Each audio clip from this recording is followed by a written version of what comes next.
ಜಾತಿ ಗಣತಿ ವರದಿ ಇಂಪ್ಲಿಮೆಂಟ್ ಆಗದಿದ್ರೆ 200 ಕ್ಷೇತ್ರದಲ್ಲಿ ಕೈಗೆ ಸೋಲು. ಇದು ಸಿಎಂ ಕಚೇರಿ ಪಡಸಾಲೆಯಿಂದ ಬಂದ ಸ್ಫೋಟಕ ಸಮೀಕ್ಷೆ. ಈ ಘಳಿಗೆ we are going to blast. ಎಲ್ಲರೂ ಗಮನಿಸಬೇಕಾದ, ಇಡೀ ಸಿದ್ದು ಸಚಿವ ಸಂಪುಟವೇ ನೋಡಲೇಬೇಕಾದಂತಹ ಸುದ್ದಿ.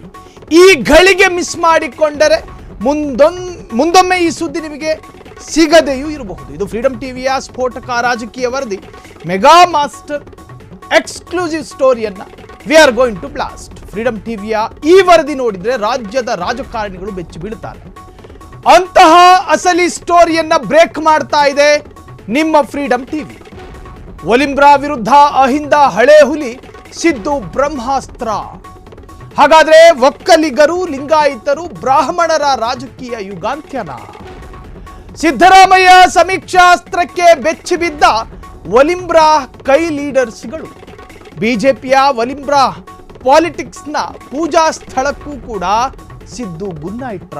ಅರೆರೆ, ಇದೇನಿದು? ಸಿದ್ದರಾಮಯ್ಯ 200 ಅಟ್ಯಾಕ್. ಇದು ಫ್ರೀಡಂ ಟಿವಿಯ ಮಾಸ್ಟರ್ ಎಕ್ಸ್ಕ್ಲೂಸಿವ್ ಸ್ಫೋಟಕ ಪೊಲಿಟಿಕಲ್ ಸ್ಟೋರಿ.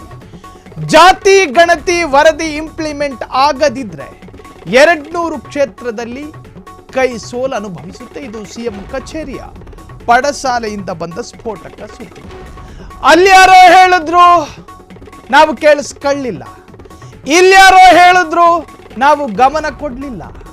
ಇದು ವಿಧಾನಸೌಧದ ಪಡಸಾಲೆಯಿಂದ, ಸಿಎಂ ಆಪ್ತ ಕಚೇರಿಯಿಂದ ಬಂದಿರೋ ಸ್ಫೋಟಕ ಸುದ್ದಿಯನ್ನ ಹೆಂಗ್ ಬಂತೋ ಹಂಗೆ ನಿಮ್ಮ ಕಿವಿಗಳಿಗೆ ಇಡ್ತಾ ಇದ್ದೀವಿ.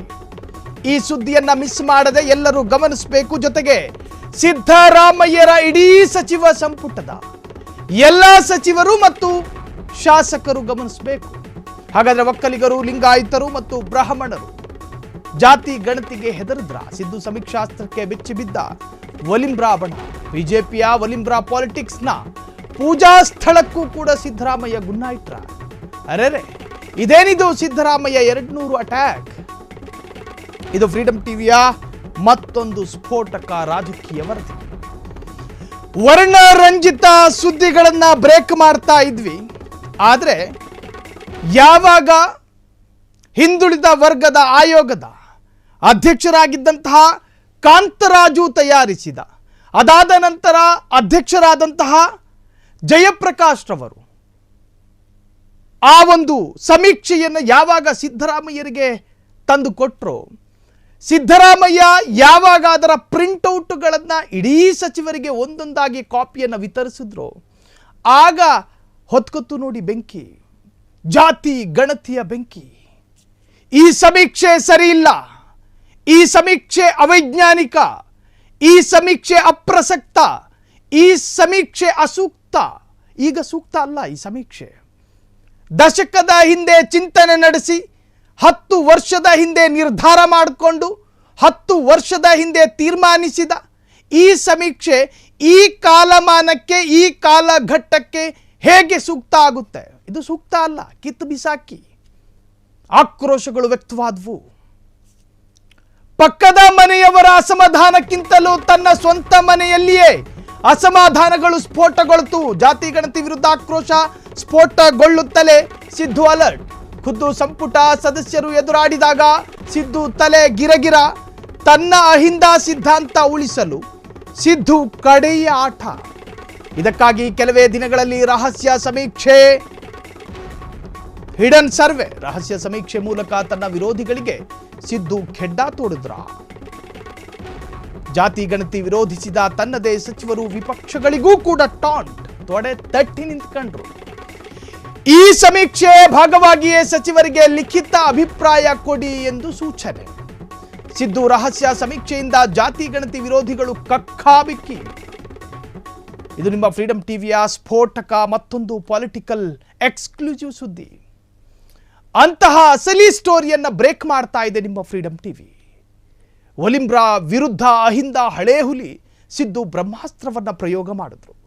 ಈ ಬ್ರಹ್ಮಾಸ್ತ್ರ ಪ್ರಯೋಗ ಮಾಡಿದ ತಕ್ಷಣದಲ್ಲಿಯೇ ವಿರೋಧತೆಗಳು ವ್ಯಕ್ತವಾದವು. ಸಾಂಪ್ರದಾಯಿಕವಾಗಿ ಯಾರನ್ನ ಬಲಾಢ್ಯ ಸಮುದಾಯ ಅಂತ ಕರೀತಿದ್ವೋ, ಸಾಂಪ್ರದಾಯಿಕವಾಗಿ ಯಾವುದು ಅತ್ಯಂತ ಪ್ರಬಲ ಸಮುದಾಯ ಅಂಥೇಳಿ ಪೊಲಿಟಿಷಿಯನ್ಸ್ಗಳು ಹೇಳುವಾಗ ನಾವು ಹೂ ಅಂತ ತಲೆಯಲ್ಲಾಡಿಸ್ತಿದ್ವೋ ಆ ಸಮುದಾಯಗಳ ಜಂಘಾಬಲವೇ ನಡುಗಿ ಹೋಗಿತ್ತು.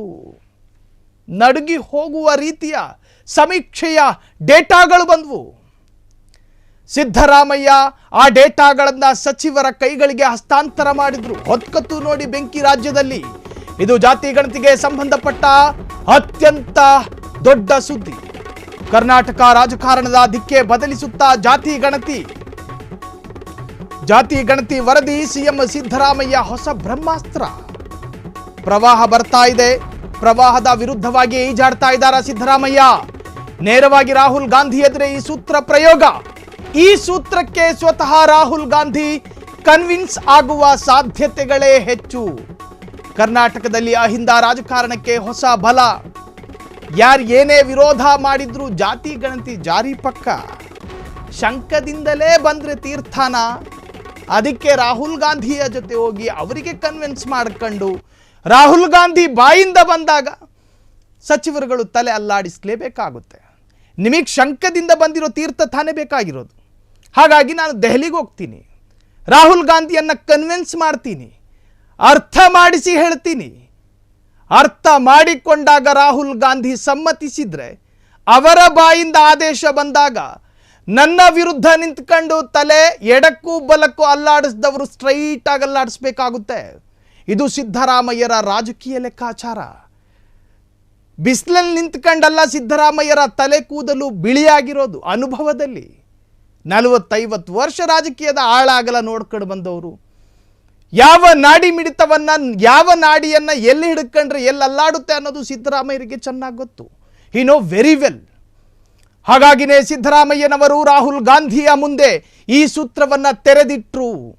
ಈ ಸೂತ್ರದ ಒಂದೊಂದು ಸ್ಟ್ರಾಟಜಿಯನ್ನು ಕೂಡ ಬಿಡಿಸಿ ಹೇಳೋ ಪ್ರಯತ್ನ ಮಾಡ್ತಾರೆ. ರಾಹುಲ್ ಗಾಂಧಿಯನ್ನು ಕನ್ವಿನ್ಸ್ ಒಂದು ವೇಳೆ ಮಾಡಿದರೆ ಜಾತಿ ಜನಗಣತಿ ವರ್ಕೌಟ್ ಆಗುತ್ತೆ ಅನ್ನೋದು ಸಿದ್ದರಾಮಯ್ಯರ ಲೆಕ್ಕಾಚಾರ. ಹಾಗಾದರೆ ಪ್ರಬಲ ಸಮುದಾಯಕ್ಕೆ ಭಯ ಹುಟ್ಟಿಸ್ತಾ ಈ ಜಾತಿ ಗಣತಿ ಅರ್ಥಾತ್ ಕಾಸ್ಟ್ ಸೆನ್ಸಸ್. ಜಾತಿ ಗಣತಿ ವರದಿ ಜಾರಿ ಮಾಡದಿದ್ರೆ ಕಾಂಗ್ರೆಸ್ಗೆ ಸೋಲು. ಅದು ಕಟ್ಟಿಟ್ಟ ಬುತ್ತಿ. ಮುಂದಿನ ಚುನಾವಣೆಯಲ್ಲಿ ಕಾಂಗ್ರೆಸ್ ಹೀನಾಯವಾಗಿ ಸೋಲುತ್ತೆ. ಕಾಮನ್ ಸೆನ್ಸ್ ಇರುವ, ರಾಜಕೀಯದ ಕನಿಷ್ಠ ಜ್ಞಾನ ಇರುವವರಿಗೆ ಅರ್ಥ ಆಗುತ್ತಿದೆ. ಮುಂದಿನ ವಿಧಾನಸಭಾ ಚುನಾವಣೆ ಹಿನ್ನೆಲೆಯಲ್ಲಿ ಗಣತಿ ಜಾರಿ ಅನಿವಾರ್ಯ. 2028 ಚುನಾವಣೆ ಆಮೇಲೆ ನೋಡ್ಕೊಳ್ಳೋಣ ಅಂತೇಳಿ ಸುಮ್ಮನೆ ಕೂತ್ರೆ ಆಗೋದಿಲ್ಲ. ಹಾಗಾಗಿನೇ ಈ ಜಾತಿ ಗಣತಿ ಅನ್ನೋ ಸೂತ್ರ. ಇದು ಸ್ವತಃ ಮುಖ್ಯಮಂತ್ರಿ ಸಿದ್ದರಾಮಯ್ಯ ಸಿದ್ಧಪಡಿಸಿರುವ ವರದಿ. ಸಿದ್ದು ಆಪ್ತ ವಲಯದ ಒಬಿಸಿ ತಜ್ಞರಿಂದ ಈ ಸಮೀಕ್ಷಾ ವರದಿ ತಯಾರಿ. ಕಳೆದ ಅಸೆಂಬ್ಲಿ ಎಲೆಕ್ಷನ್ನಲ್ಲಿ ಅಹಿಂದ ಮತ ಚಲಾವಣೆ ಆಧಾರದಲ್ಲಿ ಸಮೀಕ್ಷೆ ನಡೆದಿತ್ತು. ಜಾತಿ ಗಣತಿ ಸಿದ್ದರಾಮಯ್ಯರೇ ನೋಡಿ, ಸಿದ್ದರಾಮಯ್ಯರ ಬಾಯಲ್ಲಿ ಜಾತಿ ಗಣತಿ ಎನ್ನುವಂತಹ ವಿಚಾರ ಬರಲಾರಂಭಿಸಿದ್ದು 2013ರಿಂದ.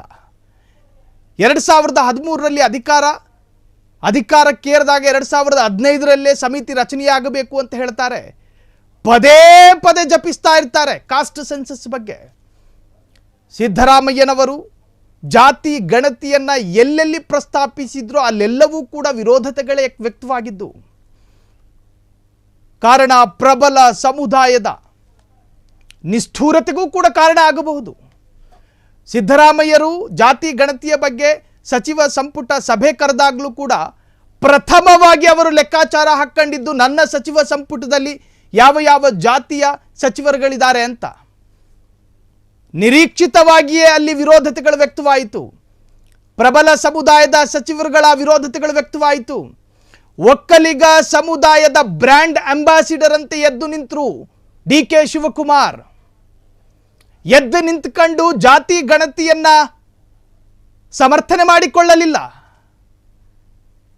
ವಿಪಕ್ಷ ನಾಯಕರು ವಾದ ಮಂಡಿಸಿದ್ರಲ್ಲ, ಅದರಂತೆಯೇ ಭಾಸವಾಗಿತ್ತು DK ಶಿವಕುಮಾರ್ ಅವರ ಮಾತಿನ ಸಾಲುಗಳು.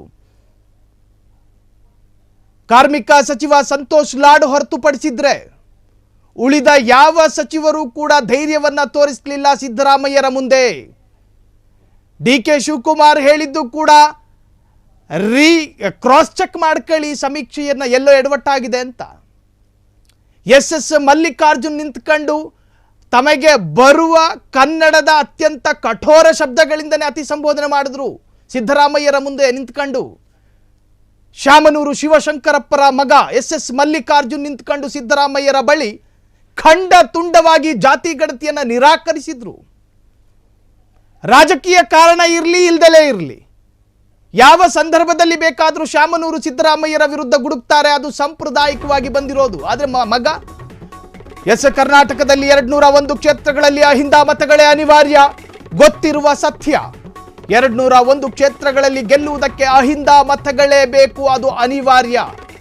201 ಕ್ಷೇತ್ರಗಳಲ್ಲಿ ಅಹಿಂದ ಮತಗಳಿಲ್ಲದೆ ಯಾರೂ ಗೆಲ್ಲೋದಕ್ಕಾಗಲ್ಲ. 23 ಕ್ಷೇತ್ರಗಳಲ್ಲಷ್ಟೇ ಮೇಲ್ಜಾತಿಗಳ ಮತಗಳ ಪ್ರಾಬಲ್ಯ ಇರೋದು. ಹೀಗಾಗಿ ಯಾವುದೇ ಕಾರಣಕ್ಕೂ ಜಾತಿ ಗಣತಿ ಜಾರಿ ತಡೆಯುವುದು ಬೇಡವೇ ಬೇಡ. ಬಿಜೆಪಿ JDS ಒತ್ತಡಕ್ಕೆ ಜಾತಿ ಗಣತಿ ಜಾರಿ ತಡೆದ್ರೆ ಕಾಂಗ್ರೆಸ್ಗೆ ನಷ್ಟ ನಷ್ಟ ನಷ್ಟ ನಷ್ಟ. ರಾಹುಲ್ ಗಾಂಧಿ ಎದುರು ವಿವರವಾದ ವರದಿ ಸಲ್ಲಿಕೆಗೆ ಸಿದ್ದರಾಮಯ್ಯ ಸಿದ್ಧತೆ.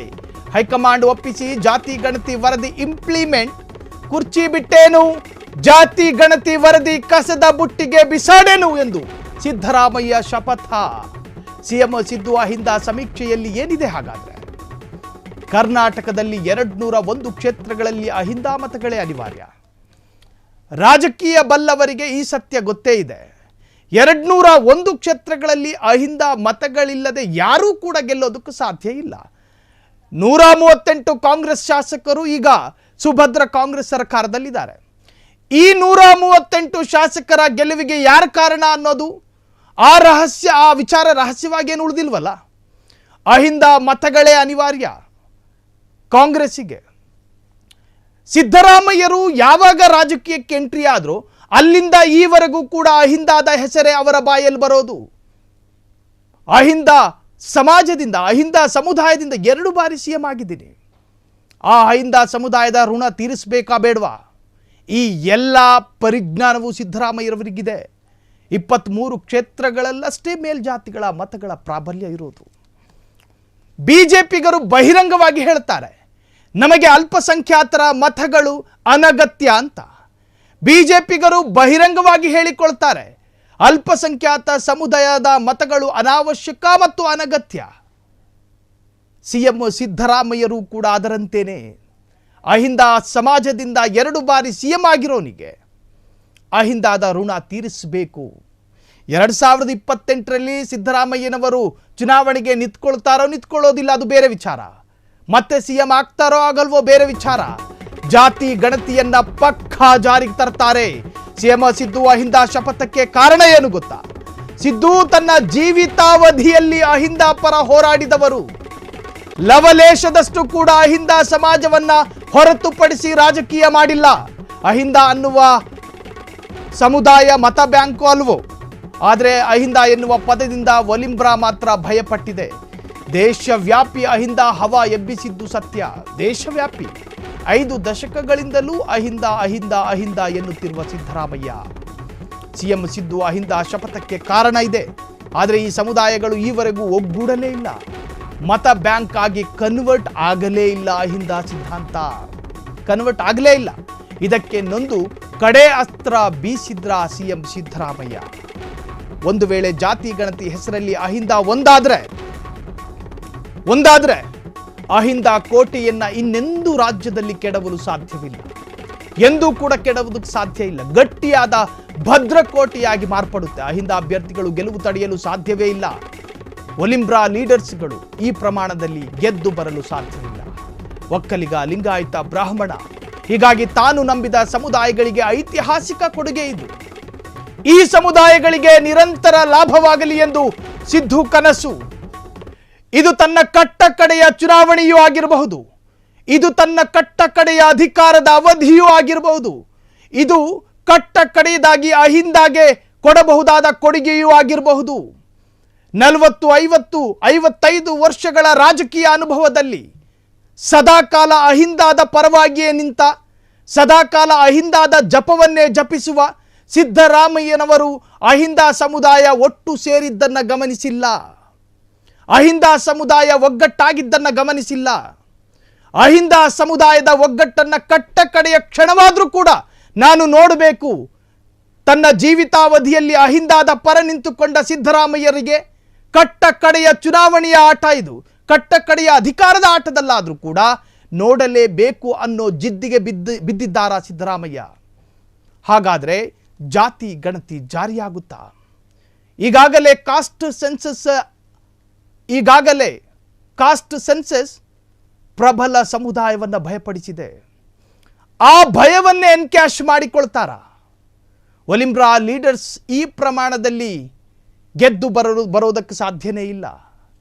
ಅಹಿಂದ ಸಮುದಾಯ 200 ಕ್ಷೇತ್ರಗಳಲ್ಲಿ ಕಾಂಗ್ರೆಸ್ಸಿಗೆ ಅನಿವಾರ್ಯ. ಒಂದು ವೇಳೆ ಜಾತಿ ಗಣತಿ ಜಾರಿಯಾದರೆ ಅಹಿಂದ ಸಮುದಾಯದ ಮುಖದ ಮೇಲೆ ಮಂದಹಾಸ. ಈ ಎಲ್ಲ ಲೆಕ್ಕಾಚಾರಗಳನ್ನು ಈಗಾಗಲೇ ಹಾಕಿಕೊಳ್ಳಲಾಗಿದೆ. ದೇವೇಗೌಡರ ಪಾಲಿಟಿಕ್ಸ್ಗೆ ತಿರುಗೇಟು ಕೊಟ್ಟ ಸಿಎಂ ಸಿದ್ದರಾಮಯ್ಯ ಒಳ ಮೀಸಲಾತಿ ತಂದು ಅಹಿಂದ ಛಿದ್ರಗೊಳಿಸಿದ್ದ ದೇವೇಗೌಡರು, ಭೂ ಸುಧಾರಣೆ ಕಾಯ್ದೆಗೆ ತಿದ್ದುಪಡಿ ತಂದು ಅರಸು ಆಶಯ ಮುಗಿಸಿದ್ದ ಗೌಡರು, ಈ ಮೂಲಕ ಅಹಿಂದ ಒಗ್ಗಟ್ಟನ್ನ ಮುರಿದಿದ್ದ ದಳಪತಿ. ಇದನ್ನೆಲ್ಲವನ್ನ ಮೌನವಾಗಿಯೇ ಗಮನಿಸುತ್ತಿದ್ದ ಸಿದ್ದರಾಮಯ್ಯ ಇದೀಗ ತಮ್ಮ ಕಡೆ ಅಧಿಕಾರ ಅವಧಿಯಲ್ಲಿ ಅಹಿಂದ ಪರ ತೀರ್ಮಾನ, ಜಾತಿ ಗಣತಿ ಇಂಪ್ಲಿಮೆಂಟ್ ಮೂಲಕ ಗೌಡರಿಗೂ ಗುನ್ನ. ತನ್ನ ಸಿದ್ಧಾಂತ ಚಿರಾಯುವಾಗಿಸಲು ಜಾತಿ ಗಣತಿ ಜಾರಿಯ ಅಸ್ತ್ರ ಇದು ಫ್ರೀಡಂ ಟಿವಿಯ ಮಾಸ್ಟರ್ ಎಕ್ಸ್ಕ್ಲೂಸಿವ್ ಆದಂತಹ ಸ್ಟೋರಿ. ರಾಜಕೀಯದ ಆಳದ ಸೂಕ್ಷ್ಮತೆಗಳನ್ನ ಇಷ್ಟು ವಿವರವಾಗಿ ಮತ್ತು ಸುಸ್ಪಷ್ಟವಾಗಿ ತೋರಿಸೋದಕ್ಕೆ ಯಾರಿಗೆ ಸಾಧ್ಯ? ನಿಮ್ಮ ಫ್ರೀಡಂ ಟಿವಿಯ ಪ್ರಯತ್ನ ಇದು. ದೇವೇಗೌಡರ ಪಾಲಿಟಿಕ್ಸ್ಗೆ ತಿರುಗೇಟು ಕೊಟ್ಟ ಸಿಎಂ ಸಿದ್ದರಾಮಯ್ಯ ಕುರುಬ ಸಮುದಾಯದ ಎಕ್ಕಶ್ಚಿತ್ತೊಬ್ಬ ನಾಯಕ ಅಂತ ಯಾರೂ ಲೆಕ್ಕ ಹಾಕೊಳ್ಳೋದು ಬೇಡ. ಅವರ ಸೂಕ್ಷ್ಮತೆಯನ್ನು ಅರ್ಥ ಮಾಡ್ಕೊಳ್ಳಿ. ದೇವೇಗೌಡರ ಪಾಲಿಟಿಕ್ಸ್ಗೆ ತಿರುಗೇಟು ಕೊಟ್ಟ ಸಿಎಂ ಸಿದ್ದರಾಮಯ್ಯ ಒಳ ಮೀಸಲಾತಿ ತಂದು ಅಹಿಂದ ಛಿದ್ರಗೊಳಿಸಿದ್ದ ದೇವೇಗೌಡರು. ಆ ಸಂದರ್ಭದಲ್ಲಿ ಸಿದ್ದರಾಮಯ್ಯನವರು JDSನಲ್ಲಿದ್ದಿರಲೂಬಹುದು. ಭೂ ಸುಧಾರಣೆಯ ಕಾಯ್ದೆಗೆ ತಿದ್ದುಪಡಿಯನ್ನು ತಂದು ಅರಸು ಆಶಯವನ್ನು ಮುಗಿಸಿದ್ರು ಗೌಡರು. ಒಂದು ವೇಳೆ ಆ ತಿದ್ದುಪಡಿಯನ್ನು ತರದೇ ಇದ್ದಿದ್ದರೆ ಬಹುಶಃ ಅಹಿಂದ ಸಮುದಾಯ ಈಗಲೂ ಕೂಡ ಒಗ್ಗಟ್ಟಾಗಿ ಇರ್ತಿತ್ತೋ ಏನೋ. ಅದಕ್ಕೆ ತಿಲಾಂಜಲಿ ಇಟ್ಟಿದ್ರು ದೇವೇಗೌಡರು. ಆ ಮೂಲಕ ಅಹಿಂದ ಒಗ್ಗಟ್ಟನ್ನು ಮುರಿದಿದ್ದ ದಳಪತಿ. ಅದು ಅನಿವಾರ್ಯವಾಗಿತ್ತು ದಳಪತಿಗೆ. ಒಕ್ಕಲಿಗರನ್ನ ಸಮಾಧಾನ ಪಡಿಸಲು, ಒಕ್ಕಲಿಗ ಸಮುದಾಯವನ್ನು ತೃಪ್ತಿಪಡಿಸೋದಕ್ಕೋ ಅಥವಾ ತನ್ನ ರಾಜಕೀಯ ಸ್ವಾರ್ಥದ ಈಡೇರಕ್ಕೆ ಅದು ಕಾರಣವಾಗಲೂಬಹುದು ಅನ್ನೋ ಕಾರಣಕ್ಕೂ ಗೊತ್ತಿಲ್ಲ. ಇದೆಲ್ಲವನ್ನ ಮೌನವಾಗಿಯೇ ಗಮನಿಸುತ್ತಾ ಬಂದಿದ್ದ ಸಿದ್ದರಾಮಯ್ಯ ಇದೀಗ ತಮ್ಮ ಕಡೆ ಅಧಿಕಾರ ಅವಧಿಯಲ್ಲಿ ಅಹಿಂದ ಪರ ತೀರ್ಮಾನ ತೆಗೆದುಕೊಂಡರು. ಜಾತಿ ಗಣತಿ ಇಂಪ್ಲಿಮೆಂಟ್ ಮೂಲಕ ಗೌಡರಿಗೂ ಗುನ್ನ ಇಟ್ರು.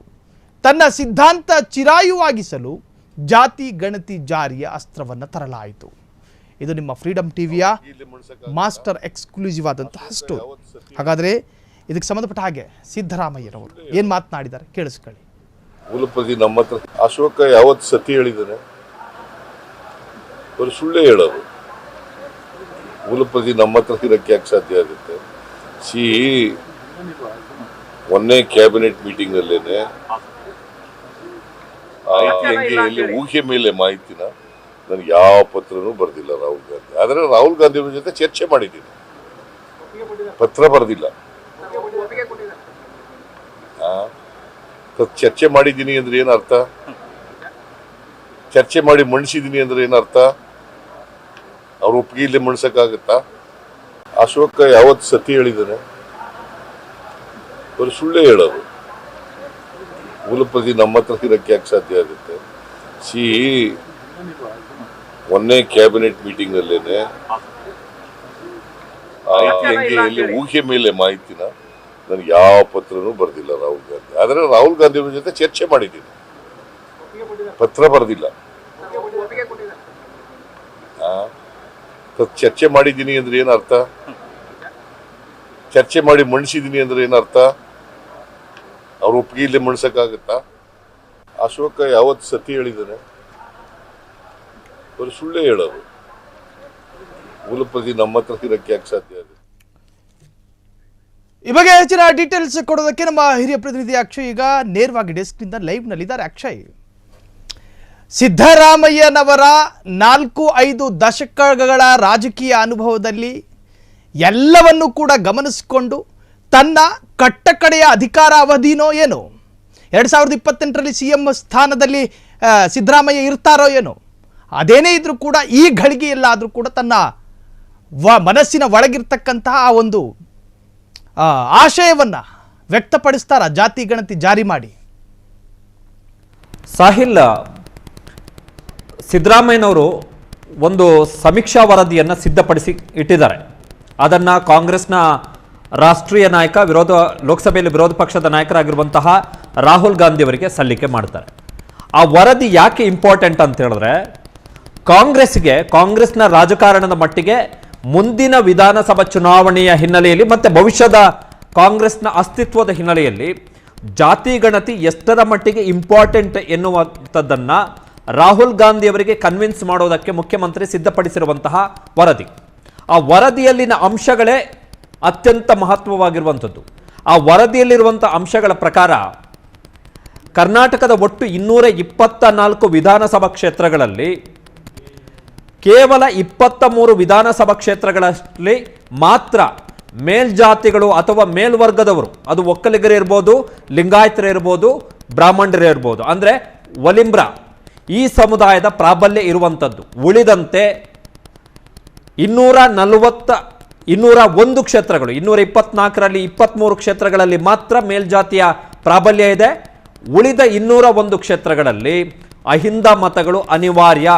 ಅದು ಯಾವುದೇ ಪಕ್ಷದ ಅಭ್ಯರ್ಥಿಯಾದರೂ ಕೂಡ 201 ಕ್ಷೇತ್ರಗಳಲ್ಲಿ ಆತ ಗೆಲ್ಲಬೇಕು ಎನ್ನುವುದಾದರೆ ಆತನ ಪರವಾಗಿ ಅಹಿಂದ ಮತಗಳು ಬಲವಾಗಿ ನಿಲ್ಲಬೇಕು. ಒಂದು ವೇಳೆ ಈ 201 ಕ್ಷೇತ್ರಗಳಲ್ಲಿ ಅಹಿಂದ ಮತಗಳು ನಿಲ್ಲದೆ ಹೋದರೆ ಯಾವುದೇ ಪಕ್ಷದ ಅಭ್ಯರ್ಥಿ ಪರ ಆದರೂ ಕೂಡ ಆಗ ಸೋಲಾಗುತ್ತೆ ಆ ಪಕ್ಷಕ್ಕೆ. 201 ಅಂತ ಹೇಳಿದ್ರೆ ಅದೇನು ಸಣ್ಣ ನಂಬರ್ ಅಲ್ಲ, it is a complete number ಅದು. ಸೊ ಮುಖ್ಯಮಂತ್ರಿ ಸಿದ್ದರಾಮಯ್ಯನವರು ಈ ಸಮೀಕ್ಷಾ ವರದಿಯನ್ನು ರೆಡಿ ಮಾಡ್ಕೊಂಡು ಕೂತಿದ್ದಾರೆ. ಇದನ್ನು ರಾಹುಲ್ ಗಾಂಧಿ ಅವರಿಗೆ ಸಲ್ಲಿಕೆ ಮಾಡುವಂಥದ್ದು. ಈಗ ವಿರೋಧ ಇರುವಂಥದ್ದು ಜಾತಿ ಗಣತಿಗೆ ಬಿಜೆಪಿ ಮತ್ತು JDSನಿಂದ.